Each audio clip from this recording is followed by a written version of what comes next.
The CIA and other U.S. intelligence agencies have concluded the Russian government was behind the email hack into the Democratic National Committee and other political organizations, but have yet to produce their evidence publicly. President-elect Trump has questioned that conclusion. Today, the private cybersecurity company that first uncovered the DNC hack unveiled new details that they claim confirm the Russian military intelligence service was behind the computer breach.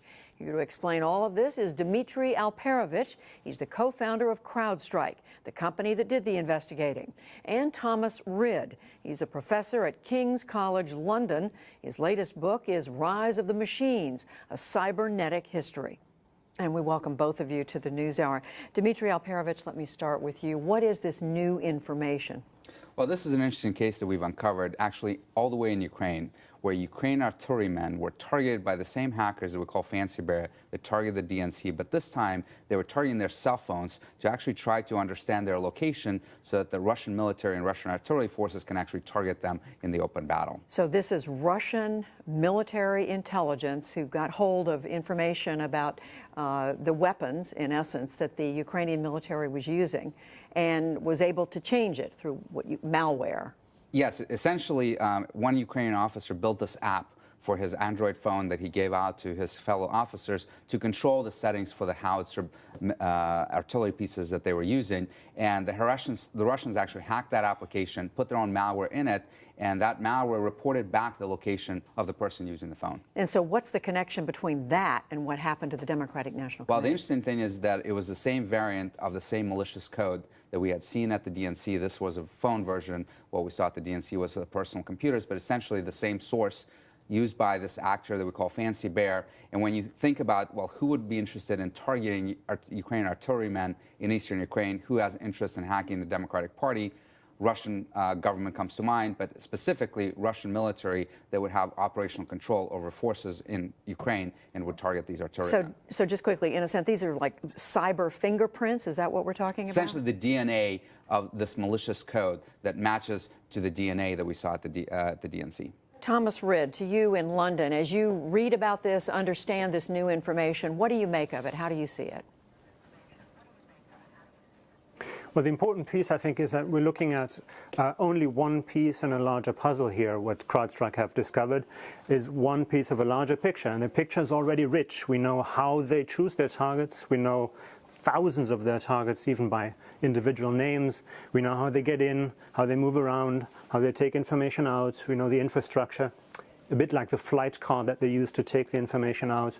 And I think we're approaching the point where the evidence is so rich that there are only two reasons not to accept it. One, because you don't understand the technical details, because you don't have the skills, or because you don't want to understand it for political reasons.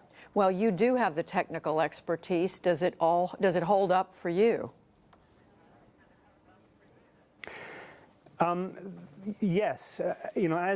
What I do is I look at specific cases and I drill down and I zoom into the detail of the picture and look at that detail.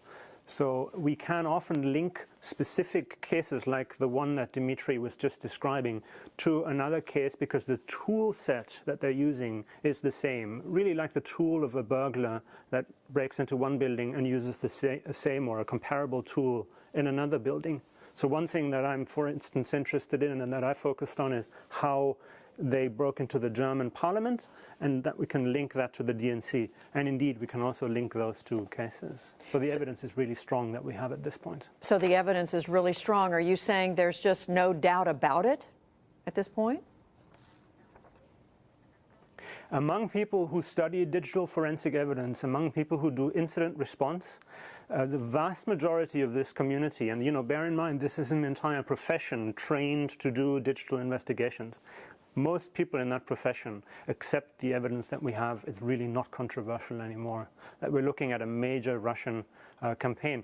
Keep in mind, this has been going on for many years. This particular actor, we watched them for 8 years, and over the past year, they made quite a lot of mistakes which revealed themselves.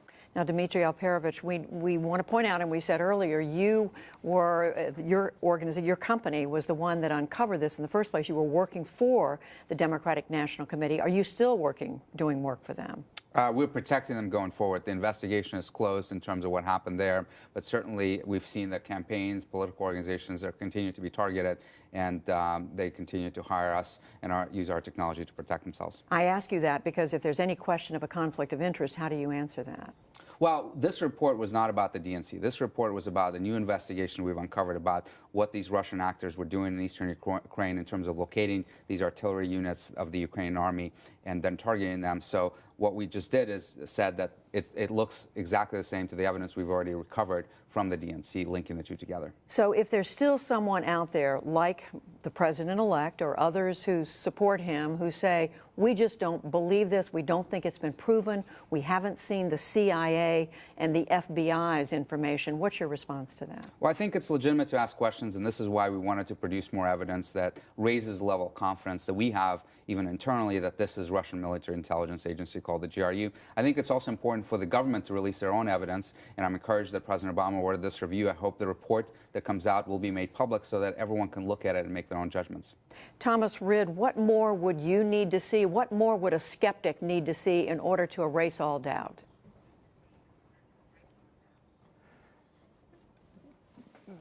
Of course, we can always see more evidence and look for more details, for instance, on specific names of operators, and we know that some intelligence agencies in the United States seem to have that information. But let's keep something in mind. What they want to achieve, what this Russian operation is trying to achieve at this point, is to drive a wedge between the president-elect, between the next administration and the intelligence community. And so far, if you see that as part of the operation, they've been spectacularly successful. So releasing more evidence and then having critics, possibly even the president-elect, say, well, that's not good enough.